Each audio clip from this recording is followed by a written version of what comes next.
అంటే ఒక మాజీ సీఎం అయినటువంటి వ్యక్తికి జెడ్+ కేటగిరీ ఇవ్వడంలో భద్రతా వైఫల్యం ఇలాంటివి జరుగుతున్నాయి. మీరిచ్చే వైఫల్యాలు ప్రభుత్వ కారణం అని చెప్పి అంటారు. ఇలాంటి ఘటనలకి ప్రభుత్వ వైఫల్యాలే కారణం అని చెప్పి జగన్మోహన్ రెడ్డి చెప్తారు. ఎలా స్పందిస్తారు? తన చేతిలో చచ్చిపోయినా దానికి ప్రభుత్వమే బాధ్యత, లేకపోతే తన వల్ల చనిపోయినా, లేకపోతే పరోక్షంగా తన వల్ల చనిపోయినా దీనికి సంబంధించినటువంటి వ్యక్తుల వల్లే బాధ్యత అని చెప్పి నెట్టేయడం అనేది అది ఆ తరహా రాజకీయాలకు మాత్రమే చెల్లుబాటు అయినటువంటి పరిస్థితి. ఇంకా టైం బాగుంది. మీకు విషయం చెప్పాలి ఈ సందర్భంగా. వివేకానంద రెడ్డి గారు హత్య చనిపోయినప్పుడు గుండెపోటు అని చెప్పని వాళ్ళ మీడియాలోనే ప్రచారం చేసాం, మన కళ్ళతో చూసాం. ఆ తర్వాత కొద్దిసేపటికి హత్యని కూడా వాళ్లే ప్రచారం చేయడం చూసాం. ఆ గుండెపోటు చనిపోయినప్పుడు గుర్తురానటువంటి ఆ జంబలమడుగు శాసనసభ్యులు ఆదినారాయణ రెడ్డి గారు హత్య అన్నప్పుడు గుర్తొచ్చారు. నెట్టడం ఏముంది, నెట్టేస్తే పోతుంది అనేది. దాన్ని కాస్త పోలీసులు చాలా అధికారులు ఉన్నటువంటి చేతిలో పెట్టుకొని ఆ కేసుని పక్క వాళ్ళ మీద నెట్టాలని ప్రయత్నం చేసి సిబిఐ వాళ్ళు వస్తే సిబిఐ వాళ్ళని కూడా అందరూ ఇరికించి ఇబ్బంది పెట్టి ఆఖరికి ఆ హత్య కేసు కోసం సొంత బాబాయి కూతురు రోడ్డెక్కి హత్య నేరస్తులు ఎవరని చెప్పని ఏళ్ళు పెట్టి పలానా చూపించిన తర్వాత కూడా మాకు సంబంధం లేదు అని చెప్పారంటే అటువంటి రాజకీయాలు ఆ పార్టీలో ఉన్నటువంటి నాయకులకే చెల్లవుతాయి. అదే రకంగా జగన్మోహన్ రెడ్డి గారు అందులో పుట్టినటువంటి వ్యక్తి కాబట్టి సహజంగా ఆయన అదే రకంగా మాట్లాడుతూ ఉంటారు. రక్షణ పరంగా అంటారా, వ్యక్తులు ఏ స్థితిలో ఉన్నా, రాజకీయంగా ఏ పరిస్థితిలో ఉన్నా వారు పరిపాలించినటువంటి పదవుల యొక్క స్థానాన్ని దృష్టిలో పెట్టుకొని వాళ్ళకు ముఖ్యమైనటువంటి పర్సన్ అయినప్పుడు వాటికి సంబంధించినటువంటి వాళ్ళ యొక్క రక్షణ వ్యవస్థని ఇచ్చేటువంటి క్రమం చేస్తాం. అది ఇవ్వాల్సినటువంటి బాధ్యత కూడా ఉంది. ఎందుకంటే సమాజంలో ప్రజలు ఒకసారి ఎన్నుకొని ఒక ఉన్నత స్థానంలో పెట్టిన తర్వాత ఆ వ్యక్తి ఆ సమాజానికి విలువైన వ్యక్తి. మాట్లాడేటువంటి మాటల యొక్క తీరుతెన్నులు, ఆయన యొక్క ఆలోచనలు ప్రజలు ఆమోదిస్తారా, ఆశీర్వదిస్తారా లేదనేది తర్వాత సంగతి, అది ఎన్నికల్లో తేల్చాయి. అంటే జెడ్+ ఉన్నటువంటి వ్యక్తికి వెళ్ళేటప్పుడు ప్రయాణంలో ఆ యొక్క పర్యటనలో రోప్ టీం ఉండాలా? రోప్ టీం కానీ పోలీసు అధికారులు సరైన భద్రత లేకపోవడం వల్ల ఇలాంటి సంఘటనలు జరిగింది చెప్పారు. పోలీసులు మనకి 3 వాహనాల పరిమితి ఇస్తే మనం 30 వాహనాలు వేసుకెళ్తే ఎవరు కంట్రోల్ చేస్తారు? మీకు 1000 మందిని చూసుకోమని నేను చెప్పానంటే మీరు 25,000 మందిని పోగేసుకెళ్తే ఎవరు పర్మిషన్ ఇస్తారు? రైతులు పరామర్శించడం కోసం వేలాది మందిని తీసుకెళ్తే వాళ్ళు అక్కడ ఉన్నటువంటి రైతుల యొక్క పొగాకు బేళ్లను మొత్తం కాళ్లతో తొక్కేస్తే దాని బాధ్యత ఎవరు వహిస్తారు?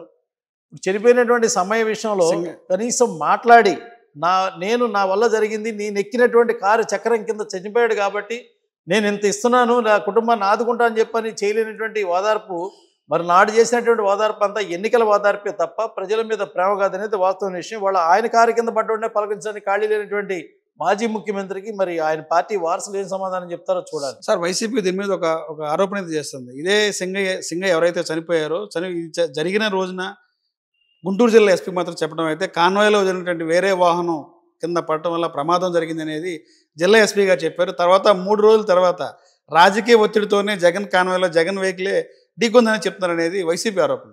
ఇదంతా ఏఐ టెక్నాలజీతో మార్ఫింగ్ జరిగిందంటారు. నిజంగా ఏఐ టెక్నాలజీ అంటారు, వాస్తవం జరిగిందంటారు? మీరు అడిగినటువంటి మాట, మీరు చెప్పిన మాట జగన్ వైసీపీ ఆరోపణ. కనీసం ఒక వాహనం కింద పర్సన్ పడినప్పుడు బ్లడ్ ఉండాలి, ఇదంతా ఉండాలి, అదేమీ లేదు కదా. ఇదంతా ఏఐతో జనాలను మళ్ళీ మోసం చేస్తున్నారు, జగన్ మీద కుట్ర జరుగుతుందంటారు. కళ్ళతో పొడిచినా, కత్తితో పొడిచినా, కత్తి కడుపులో దిగినా, ఆ కడుపులో దిగిన కత్తి అంబటి రక్తం వచ్చినా, ఆడి ప్రాణం కళ్ళ ముందు పోయినా, ఇదంతా కూడా ఏఐ టెక్నాలజీ అనేటువంటి మాట స్థితికి వచ్చిందనమాట ఈరోజు. ఏఐ టెక్నాలజీలో మంచివాళ్ళు ఇబ్బంది పడుతున్నారు వాస్తవం ఎంతో, చెడ్డవాళ్ళు కూడా తప్పించుకోవడానికి అదే మార్గం ఎంచుకుంటారు. దీని ద్వారా ప్రశ్న ద్వారా ఉత్పన్నమవుతా ఉంది జవాబు.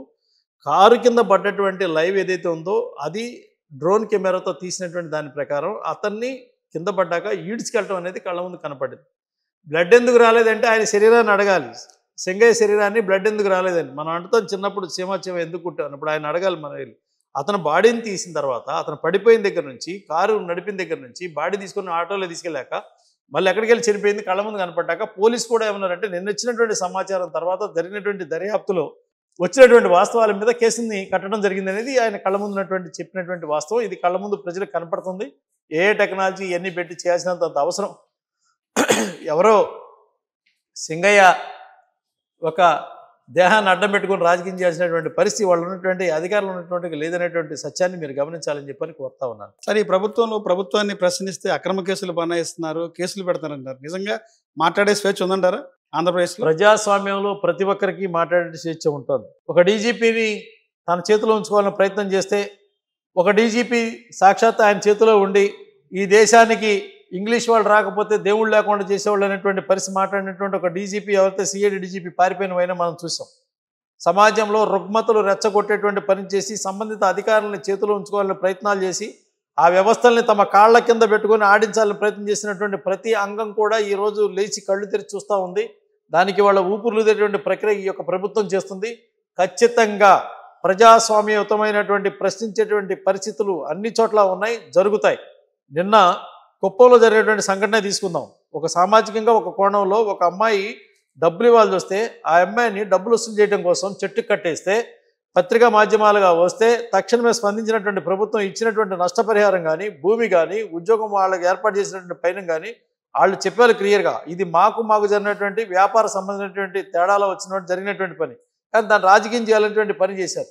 కానీ అంత మునుపు అదే ప్రభుత్వం, గత ప్రభుత్వంలో వైసీపీ ప్రభుత్వంలో ఆదిర్ష లాంటి అమ్మాయికి అత్యాచారం జరిగి హత్యకు గురైతే ఇప్పటికి అడ్రస్ లేదు. వాళ్ళ నాన్న హయాంలో ఉన్నప్పుడు ఆయుష్ మేరాది 18 సంవత్సరాలు జరిగింది. సిబిఐ కోర్టులో పెట్టినటువంటి సాక్ష్యాన్ని కూడా తారుమారు చేయడానికి కాంగ్రెస్ ఆలోచన, కాంగ్రెస్ వచ్చినటువంటి వైఎస్ఆర్ కాంగ్రెస్ ఆలోచన మొత్తం ఒక్కొక్క ముఠాకి సంబంధించినటువంటి వ్యక్తుల యొక్క మనస్తత్వానికి సంబంధించినటువంటి ఆలోచన పరమైనటువంటి పరిపాలన. వీళ్ళు ఎదుటి వాళ్ళ మీద గుడ్డగాల్సి మీదేసేటువంటి ప్రక్రియ చేస్తూ ఉంటారు. నింద లేనటువంటి వ్యక్తి మీద నిందనండించి, బురద లేనటువంటి వ్యక్తి మీద బురద రాసి ఆ బురదను చూపించి బూచిగా ప్రజల నుంచి సానుభూతి పొందాలని ప్రయత్నం చేశారు. ప్రజలు భయభ్రాంతులయ్యారు, పారిపోయేలాగా ఓట్లు ఇచ్చి తీర్పిచ్చారు, ఇంటికి పంపించారు. సార్, బీజేపీ నిజంగా ప్రజలకు పాలన మార్గదర్శకం అంటారా, లేదంటే ఇతర పార్టీలు విఫలమవుతున్న సందర్భంగా ఆంధ్రప్రదేశ్లో బీజేపీ బలపడుతుందంటారా? ప్రజాపరమైనటువంటి పాలన చేయబట్టే దేశంలో దాదాపుగా 18 రాష్ట్రాల్లో భారతీయ జనతా పార్టీ పరిపాలన నిరాఘంటంగా కొనసాగుతున్నటువంటి స్థితి.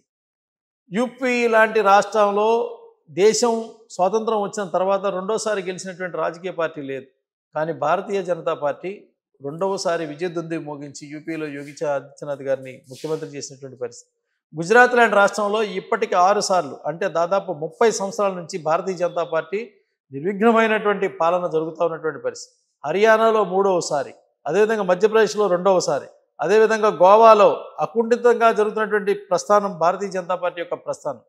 ఎక్కడ కూడా ఈశాన్య రాష్ట్రాల్లో ఏలే పెట్టలేదనేటువంటి భారతీయ జనతా పార్టీ ఈశాన్య రాష్ట్రంలో ఉన్నటువంటి 8 ప్రాంతాల్లో కూడా భారతీయ జనతా పార్టీ జెండా రెపరెపలాడుతున్నటువంటి పరిస్థితి.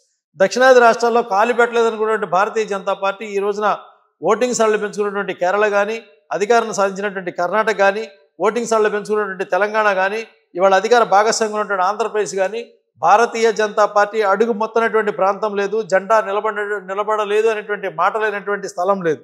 ఈ రోజున భారతీయ జనతా పార్టీ యొక్క పరిపాలన, ప్రజా ఉపయోగమైనటువంటి అభివృద్ధి సంబంధించినటువంటి అంశాలని ప్రజలు ఆశీర్వదిస్తూ ఉన్నారు. దాని ఫలితంగానే బీజేపీ పట్ల, నరేంద్ర మోడీ గారి యొక్క నాయకత్వం పట్ల, సైద్ధాంతిక భావన పట్ల ప్రజలు ఆకర్షితులవుతున్నారు.